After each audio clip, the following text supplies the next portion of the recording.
Hello friends, family, and other creatures of the sea, and welcome to a high-level best of 3 of some StarCraft 2. Today in the bottom right, spawning as our blue Protoss player playing for Club NV. It is Creator. And in the top left as our red Zerg player playing for Team Dragon Kaizi Gaming. It is Dark. I've been watching a lot of Dark games as of late. This guy literally plays in every single tournament that is around. You're hosting a freaking $50 online cup and Dark is there at 3 AM Korean time. He's destroying 3 platinum players and a diamond. But he walks away with the $37.50 first prize. Like, this guy's a grinder. And it's not that uncommon for players that have to go to military service. And I recall Zest did that a lot as well. Zest always used to play a crap ton of online cups anyway. But it felt like he started playing even more the closer he got to the military. They was like, alright, a final hooray, kind of figuring out how much money he could make in like in 2 months. I think the final year that Zest played, he played in like, he won something like 80 or 90 online cups. So like every 3 days he would win an online cup, and then he got second place in 60 of them. He would often play 2-3 cups a day. The grind set of some of these Koreans is absolutely insane. Beyond is very similar, by the way. Beyond, I'll message him for practice. And he doesn't even have to make up an excuse as to why he doesn't want to play with me, you know? Most other players, I message him for practice like, my leg hurts, or the dentist again. And, you know, there's always a reason why they don't want to play with me, because they're too polite to say, no, you suck. But beyond, he's just like, sorry, I have tournaments for the next 18 hours. I could fit you in 3 years from now if you want. Like, I have an OSC King of the Hill. And then I have the Kung Fu Cup Part 3 Secret Edition. It's like he signs up for everything. Like, his main page is like the tournament bracket homepage on Liquipedia or like on Challenge or something. It's absolutely insane. Dark, very similar though, plays a crap ton of tournaments. Really plays a crap ton. But he also plays a lot of smaller ones. Like, Beyond is really a different level though. He'll have cups that no one knows exist. It's like 6 players. Like 5, there's like some Bulgarian hosted cup, you know, there's 5 Bulgarians that are Masters 1, and then there's Beyond. Like, how did he even find this? This entire website is freaking Bulgarian. It's unbelievable. Alright, what do we have over here? A little bit of a 2 adept shade-in, as Dark wasn't quite ready for it, or at least doesn't seem quite ready for it. If this was what he believed to be ready, then he wasn't. As you say, he wasn't ready, alright? Loses 2 drones, forced to pull away a lot of these bad boys. Does end up clearing both of the adepts, but had constructed 12 links already. Usually you want to hold this. I think the rule is... Oh, hold that thought, actually. This Oracle's gonna get a couple of kills. 1, 2, 3... Okay, there's 2. The rule is per adept that can move out on the map, you want to have 4 links. So if there's 3 adepts total, that means that 2 adepts can move out on the map, because 1 always needs to remain in the wall, and thus 8 links is going to be a sufficient number. Dark went for a slightly higher number. That means that ideally he gets something done with it, because he cut through 2 drones for it. And if you cut 2 drones for something, you want to get something in return. I guess he did get the kills on the adept, but at the same time, what else is he going to be capable of doing? I'm not sure. It's going to be Void Ray, Oracle into Void Ray into Oracle. Might be a 3rd Oracle on the way behind this as well, as it's 3rd gas into a 3rd Nexus. And a very interesting little build order here. Almost feels like he wants to go into a Twilight Council. Because he's getting the gas pretty quickly. So maybe for some type of blink play. I'd be surprised if this is Glaive or Adept. It could also be Robo. Actually, Creator is the type of guy that goes for a Forge and then a Robo. Forge Twilight. That's what it's going to be. Very interesting. Lair coming down here for Dark at relatively early timing, to be quite honest. We're at 47 workers. 2nd gas is already being taken. Do we have full saturation yet? Lacking a little bit over here. So that 2nd gas definitely could be considered a tiny tad early. 6 more drones in production as a gate gets added in here for Creator at the same time. What is this? An Ursadak calf. These guys look uber ugly. There actually was I was watching a nature documentary the other day. It's like, I think it was with Morgan Freeman. And it is like in different parts. And they basically do the entire, like the evolution of the world, you know, the species and which ones were there. And then there's like a mass extinction again. And there was an animal, like a very powerful one that could burrow. And he survived one of the mass extinctions. I think it was with volcanoes. He looked very similar to the Orthodox calf. Very similar. He could burrow underground. He was kind of an idiot, but he managed to survive anyway. It's very cool. Good series in general. What in the world is Dark doing over here? Nidus Network. It's gonna pop it outside here. Lingbane Queen. This is one of these build orders that doesn't really exist. Dark plays it anyway and then wins the game with it. The problem with Lingbane builds is that it's very dependent on clearing the battery. Creator, for whatever reason, has built his battery outside of the mineral line. It's actually best to have it inside of the mineral line, especially if you're playing against Lingbane compositions. Because if you lose the battery, you often lose the game. However, if you keep the battery alive, you often win the game. And I don't think you can keep the battery alive here, to be quite honest. Banelings are already rolling in. Yep. And this is why you want to have it in that mineral line. A single force field can then just easily defend it, or Stalker Warp into for all that matters. And now 20 workers have gone down. This base is going to be toast. And even if Creator survives, which is a very big if right now, he's still just going to be behind. There's a Hydra then coming down. Drones are being produced already. Queens probably just going to be spreading a little bit of creep over here, then pop back into the Nidus, go back home, have a good old time. I think Fort Base should be thrown down soon, as well as an Evo chamber. And we want to start adding in more and more drones. The moment Dark hits 66 to 70 drones, I think he's going to have an absolute blast here in this game. Ooh, this is a nice little move coming out of Creator, though, saying, hey, I have the battery as backup. I can perhaps try and snipe a couple of queens. There's so many freaking links here for Dark that I'm not entirely sure how useful that is going to be. Even clearing this creep is going to be quite a difficult task already here for Creator. Does have the Observer, but there's so many freaking tumors, and like I said, there's so many units. By the time this creep is getting cleared, there's going to be too many drones. There's just going to be too much. A third base transition out of Creator here is a non-viable play at this point. We can talk about it, but it ain't happening. If he builds a third base at this point, tries to go into a macro game, he will not be capable of holding any seriously committed Hydra Lingbane push.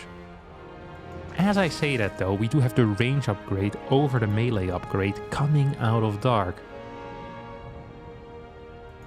So perhaps he wants to transition into Lurkers. Now Lurkers are a great combat unit, a comeback unit, but it counts for both sides. So if Zerg plays Lurkers, Toss can make a comeback, more so than against Hydra Lingbane, for example. And also Zerg could make a comeback if they need with Lurkers, more so than Hydra Lingbane.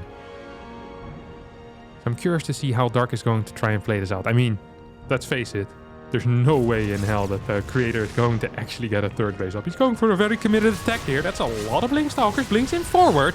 1, 2, 3. Queen's gonna get sniped practically instantly. Guardian Shield helping out as well here. Links were severely out of position. Force Field's not gonna help too much, but at least a little bit. Don't forget that these links are kind of weak. They don't have the +1 upgrade. I think getting 3 or 4 Zealots here just for tanking purposes and dealing with those links would actually be a very good call. There are 5 gateways, 2 more about to finish up. You have some good blinkbacks. This fight is still happening semi-on creep. As we see Creator just losing a couple of these Stalkers. And he can't really afford that. Creep is being respread here instantly. It's very, very important for Dark to try and keep that creep alive. Because without the creep, Stalkers can kite forever. As, to be honest, even off creep here, it feels like Dark is doing such a good job. It's almost impossible for him to lose. 11 more Hydras on the way. 67 drones to 46. Blink forward out of Creator. And Dark decides, you know what, if you blink into me, I'll turn around and fight you. He's gonna lose a bunch of these Hydras. But every single time we get a blink forward, these trades are just so freaking good for Dark. Not even sure if they're cost efficient. They seem to be somewhat cost efficient for Dark, but even if they weren't, he just has so much more income. Creator is forced to tap out as Dark wins game number 1. Game 2 will be played on Oceanborn. As Creator decides not to block his opponent's natural. Kind of sad about that. I've seen so many cool responses out of Dark for getting his natural blocked. I kind of was looking forward to it. In the past, I'm not quite sure what has possessed Dark in the past 2-3 weeks, but the spirit of Bly has entered his body, and every single time he gets blocked or he smells an opportunity He just smells it. He catches a whiff of it. He's like, okay, if I can proxy edge, I'm gonna proxy edge. So very often when he gets his natural blocked, he sends the drone across the map, builds a freaking hatchery on his opponent's natural, and plays from there on out. It's kind of interesting to watch, and very often doesn't work, which makes it even more interesting that he keeps on doing it. The other day, an absolutely hilarious series between him and him and Hero as well. Oh, I freaking love that. If you haven't seen that, I hard recommend that entire series. It's so good. I'm not sure if it's very good. It's just funny to watch. I just freaking love it. I'm not quite sure what has happened, but it does feel like that in the past like month and a half, we've seen a way larger variety of build orders and things that are just kind of wonky being played at very high level. Like just kind of weird things like Tempest rushes off of 1 base, off of 2 base. Like a lot of proxy hatches. I think a lot of the Terran strategies. Like I feel like a larger amount of units is being used now in all-ins, but also just in macro games. And in my mind, the past like month and a half of StarCraft 2 have actually been very fun. Past 2 months or so. Nah, it's been more like a month now. It's not so long. I've really been surprised by it. I'm not entirely sure why it is.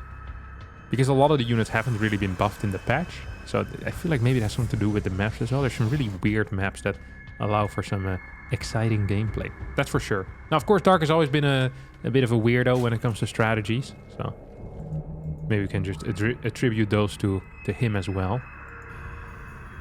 So we have a standard opener coming out of Creator once more. Creator usually actually the type of guy that has his own little crafted build order. You know, he sits there against the AI easy.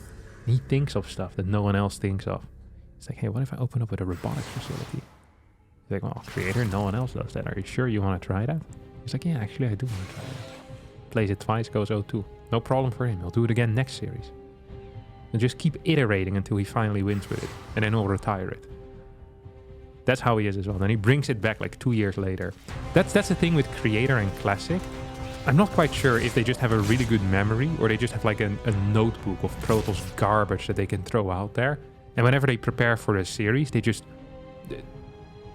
kind of have like this book, this massive backlog of strats that they have like the build order and the notes written down for. And then they'll play it one time. Like, oh, play this strategy once, 1.5 years ago, in a best of 5, in like the OSC Masters. And now I play it again. And then he retires it for another 1.5 years. Creator and Classic, very, very good at that. Just these old build orders. I love this move. Absolutely adore it. The Stalker with the Oracle, such a huge play. I think very underutilized by Protoss players. Clearing those first Overlords can be so freaking useful. And people are always like, well, isn't it very obvious that something cheesy is going to happen if you do it? Well, that's why you also do it when you're not playing anything cheesy. So you're just doing it for banter, basically. It's like, well, there's nothing to scout, but you don't know that. You're forcing your opponent to play way more secure. And it also makes everything kind of look alike, you know? Don't have any info, then it's really hard to make good reads. I wonder how Dark is going to respond here. So far, no Evo Chamber. So I'm not going to get that +1 melee. Quick +1 melee. I kind of expected that, to be honest. 3 Overlords are on the way. There's a lot of Overlords this early on in the game. There's no extra gases. There's no Roach Warren. This is a very freaking fast layer here, by the way. What was that? 415. 415. 3 more gases coming in. This is giving me insane Hydralisk vibes. Insane Hydralisk vibes. No Evo Chamber, no Baneling Nest, no Roach Warren. Fast gases. Okay, now we're getting an Evo Chamber. It's still giving me Hydralisk vibes, but well, we're gonna have to wait and see. We're gonna have to wait and see. Injects here still happening, of course. What's the queen count? Is that 6? Okay. I mean, I can live with that. 6 queens. It's not a bad number, is it? Spores on the way. Look at the gas count. This is always a huge indication that something weird is happening as a toss. If you see the gases go down this fast, it's like, well, what are you doing, buddy? Like, what is all this gas being spent on? It's going to be Hydralisk indeed. We have the +1 range. We have the Hydra then. It's going to be 5 gas for now. Nice little drive-by here with these Oracles. Gonna lose 1 Oracle though. That's pretty sloppy. 4 drones. That's all he's gonna get for it. 5 drones, 6 drones. Takes a bit of hull damage as well here on this Oracle. Meanwhile, Creator going for a charge. A Prism. +1 in the Templar Archives. Not bad by any stretch of the imagination. It's a good setup against Hydra builds, I think. Still no 5th gas. So you could say, hey, this is going to be a macro game. He's taking a 4 pace after all, but the lack of the 5th gas makes me believe that this is much more committed than Dark would like to let on. I don't think we're gonna see a big round of drones anytime soon. I'd be fairly surprised by that. Yeah, we're just seeing pure Hydra production at this point of 64 workers. Oceanborn is an okay map for it. You have a beautiful little concave you can form outside of the 3rd. You can technically move in between the net and the 3rd as well, though this area, I'm not a huge fan of attacking up this ramp as a Zerg. Now we're seeing 2 drones being added in. 4 more drones? Okay. This is very odd. There must be something here that Dark scouted. Perhaps it's the Templar Archives. That's a rash decision here. Hydra into Spire.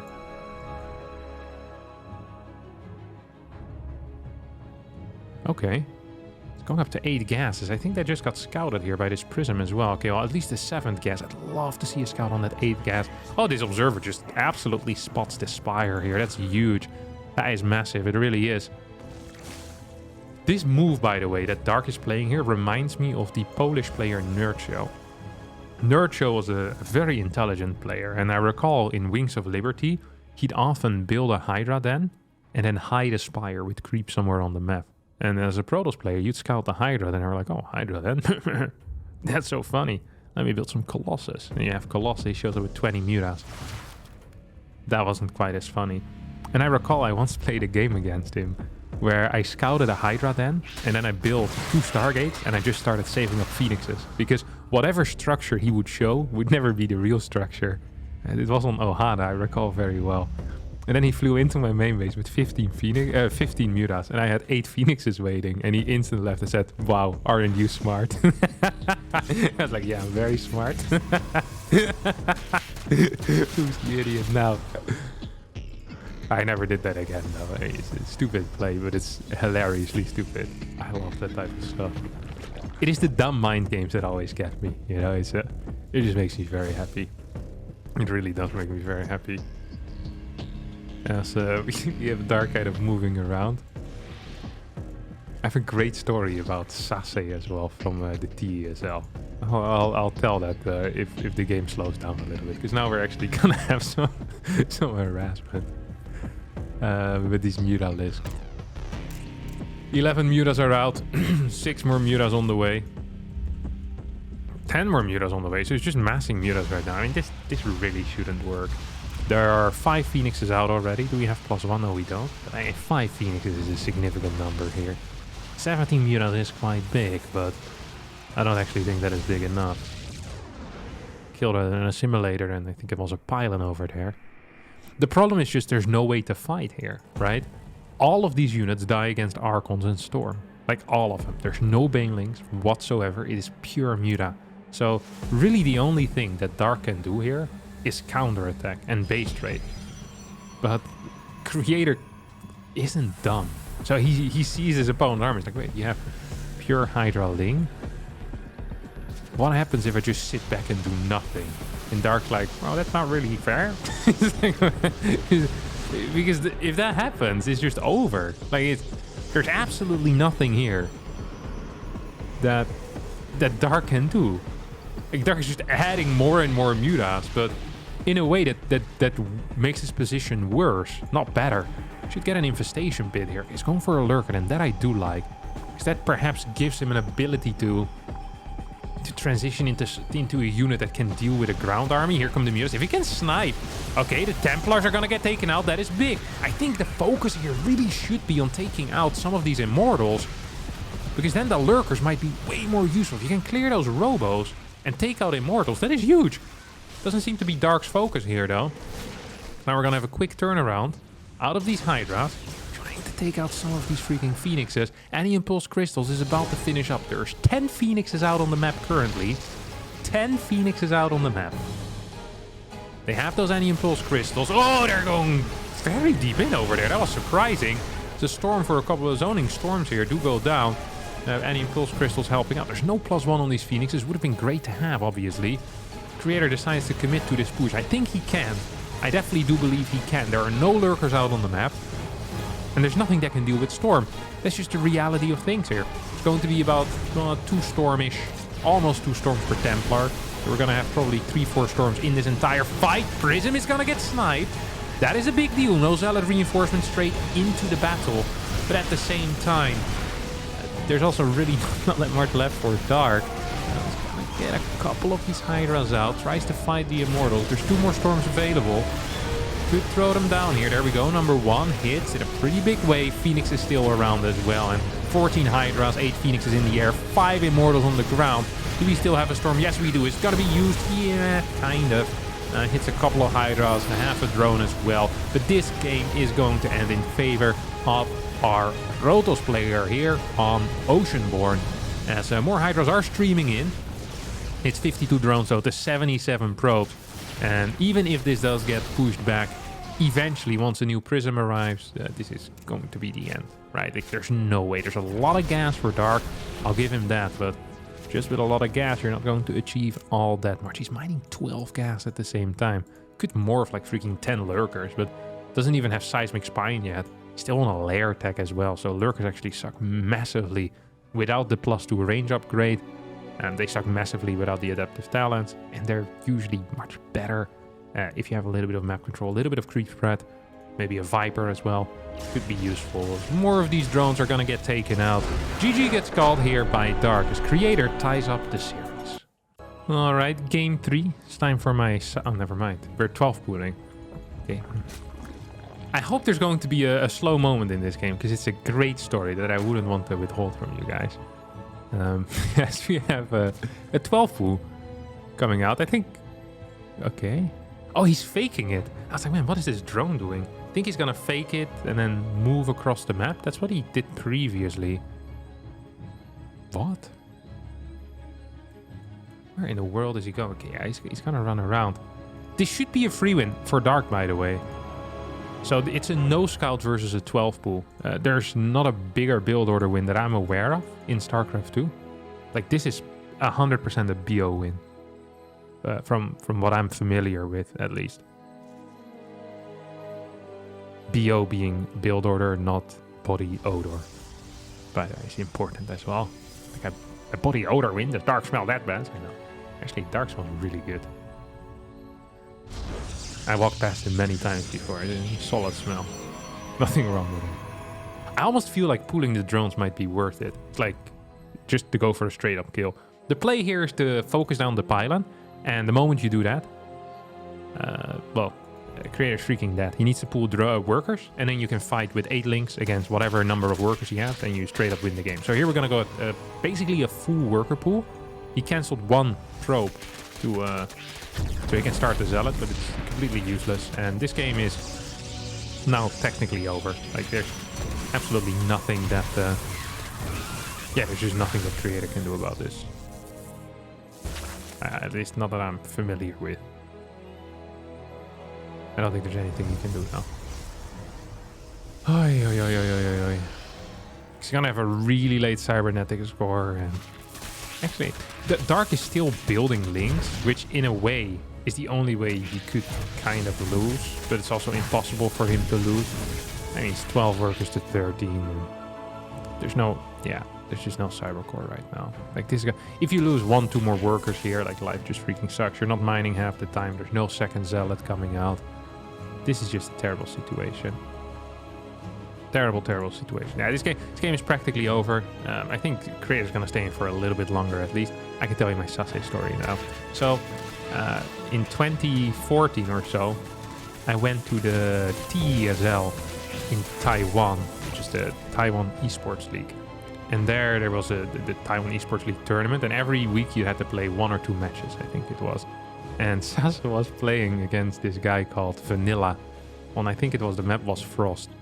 And back then it was really quite common as a Protoss to switch between like Colossus and Templar style. So you'd show like 1 Colossus, and then you'd switch into Templar, and your opponent would build like 10, 12, 13 Vikings or whatever. This game now truly is over.